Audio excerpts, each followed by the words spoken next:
আল্লাহর ভালোবাসা পাইতে হইলে, মাখলুকাতের ভালোবাসা পাইতে হইলে আল্লাহর বান্দা হইতে হবে। আল্লাহর বান্দা হইতে গেলে রাসূলের উম্মত হওয়া লাগবে। রাসূলের উম্মত হইতে গেলে সুন্নত লাগবে। তখন বুঝে না, রাসূলের উম্মত হইতে গেলে সুন্নত লাগবে। সুন্নত উম্মত, বলেন সুন্নত উম্মত, উম্মত সুন্নত, সুন্নত উম্মত, উম্মত সুন্নত।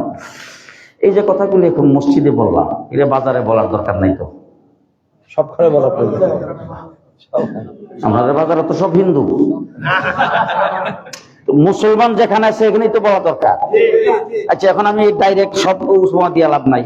আমাদের বাংলাদেশে আগামীতে সংসদ গঠিত হবে। এই সংসদের মধ্যে যদি 300 আসনে যদি এমপি হয়, এরপরে 350 আরো 50টা আসন ধরেন মহিলাদের, 350 আসনের মধ্যে বোধ হয় আমি একাই তো মুসলমান যাবো, আর বাকি সব হিন্দু।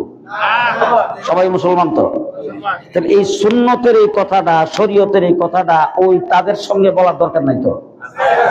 তাদের সামনে বলার দরকার আছে।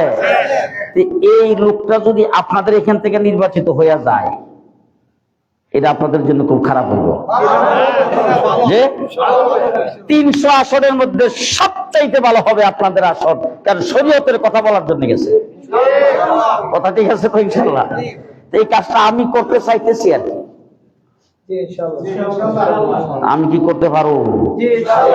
আমি এখন যদি সর্বোচ্চ সার্টিফিকেট নিয়ে মানুষ আমার প্রতিবে বাঙ্গাল কয়, তারপরে আমার সর্বোচ্চ মুহাদ্দেস কই হয়েছে, এইসব নিয়ে যদি আমি সংসদের গেটে যাই, আমি প্রতিবে বাঙ্গাল দিব তো যাইতে?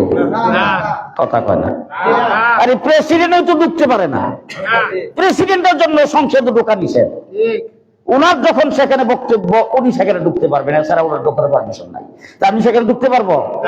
ঢুকতে গেলে আপনাদের বুট লাগবে। আপনারা ফাটাইলে আমি ঢুকতে পারবো। ফাটাইবার মাধ্যমটা হলো বুট। কয় তারিখ? 12